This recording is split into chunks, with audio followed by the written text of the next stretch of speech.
जय माता दी। राधे राधे। आइए सुनते हैं मासिक दुर्गा अष्टमी की व्रत कथा। पौराणिक मान्यताओं के अनुसार प्राचीन काल में असुर दंभ को महिषासुर नाम के एक पुत्र की प्राप्ति हुई थी, जिसके भीतर बचपन से ही अमर होने की प्रबल इच्छा थी। अपनी इच्छा की पूर्ति के लिए उसने अमर होने का वरदान हासिल करने के लिए ब्रह्मा जी की घोर तपस्या आरंभ की। महिषासुर द्वारा की गई इस कठोर तपस्या से ब्रह्मा जी प्रसन्न हुए और उसे मनचाहा वरदान मांगने को कहा। ऐसे में महिषासुर, जो सिर्फ अमर होना चाहता था, उसने ब्रह्मा जी से वरदान मांगते हुए खुद को अमर करने के लिए उन्हें बाध्य कर दिया। परंतु ब्रह्मा जी ने महिषासुर को अमरता का वरदान देने की बात कहते हुए टाल दी कि जन्म के बाद मृत्यु और मृत्यु के बाद जन्म निश्चित है, इसलिए अमरता जैसी किसी बात का कोई अस्तित्व नहीं है। जिसके बाद ब्रह्मा जी की बात सुनकर महिषासुर ने उनसे एक अन्य वरदान मांगने की इच्छा जताई और कहा कि ठीक है स्वामी, यदि मृत्यु होना तय है तो मुझे ऐसा वरदान दे दीजिए कि मेरी मृत्यु किसी स्त्री के हाथ से ही हो। इसके अलावा अन्य कोई दैत्य, मानव या देवता कोई भी मेरा वध न कर पाए। जिसके बाद ब्रह्मा जी ने महिषासुर को दूसरा वरदान दे दिया।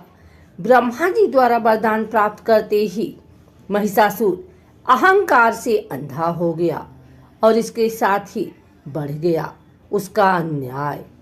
मौत के भय से मुक्त होकर उसने अपनी सेना के साथ पृथ्वी लोक पर आक्रमण कर दिया।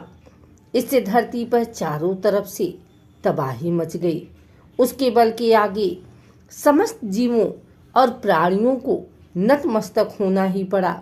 जिसके बाद पृथ्वी और पाताल को अपने अधीन करने के बाद अहंकारी महिषासुर ने इंद्रलोक पर भी आक्रमण कर दिया, जिसमें उन्होंने इंद्रदेव को पराजित कर स्वर्ग पर भी कब्जा कर लिया। महिषासुर से परेशान होकर सभी देवी देवता त्रिदेवों अर्थात महादेव, ब्रह्मा और विष्णु के पास सहायता मांगने पहुंचे। इस पर विष्णु जी ने उसके अंत के लिए देवी शक्ति के निर्माण की सलाह दी। जिसके बाद सभी देवताओं ने मिलकर देवी शक्ति को सहायता के लिए पुकारा और इस पुकार को सुनकर सभी देवताओं के शरीर में से निकले तेज ने एक अत्यंत खूबसूरत सुंदरी का निर्माण किया। उसी तेज से निकली माँ आदिशक्ति, जिसके रूप और तेज से सभी देवता भी आश्चर्यचकित हो गए। त्रिदेवों की मदद से निर्मित हुई देवी दुर्गा को हिमवान ने सवारी के लिए सिंह दिया और इसी प्रकार वहां मौजूद सभी देवी देवताओं ने माँ दुर्गा को अपने एक एक अस्त्र शस्त्र सौंपे और इस तरह स्वर्ग में देवी दुर्गा को इस समस्या हेतु तैयार किया गया। माना जाता है कि देवी का अत्यंत सुंदर रूप देखकर महिषासुर उनके प्रति बहुत आकर्षित होने लगा और उसने अपने एक दूत के जरिए देवी माँ के पास विवाह का प्रस्ताव तक पहुंचाया। अहंकारी महिषासुर की इस ओछी हरकत ने देवी भगवती को अत्यधिक क्रोधित कर दिया। जिसके बाद ही माँ ने महिषासुर को युद्ध के लिए ललकारा। माँ दुर्गा से युद्ध की ललकार सुनकर ब्रह्मा जी से मिले वरदान के अहंकार में अंधे हो चुके महिषासुर उनसे युद्ध करने के लिए तैयार भी हो गया।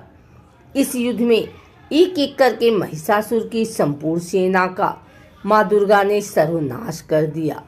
इस दौरान माना ये भी जाता है कि ये युद्ध पूरे 9 दिनों तक चला, जिस दौरान असुरों के सम्राट महिषासुर ने विभिन्न रूप धरकर देवी माँ को छलने की कई बार कोशिश की, लेकिन उसकी सभी कोशिश आखिरकार नाकाम रही और देवी भगवती ने अपने चक्र से इस युद्ध में महिषासुर का सिर काटते हुए उसका वध कर दिया।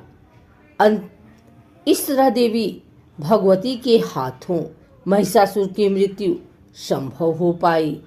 माना जाता है कि जिस दिन मां भगवती ने स्वर्गलोक, पृथ्वीलोक और पाताल लोक को महिषासुर के पापों से मुक्ति दिलाई, उस दिन से ही दुर्गा अष्टमी का पर्व प्रारंभ हुआ।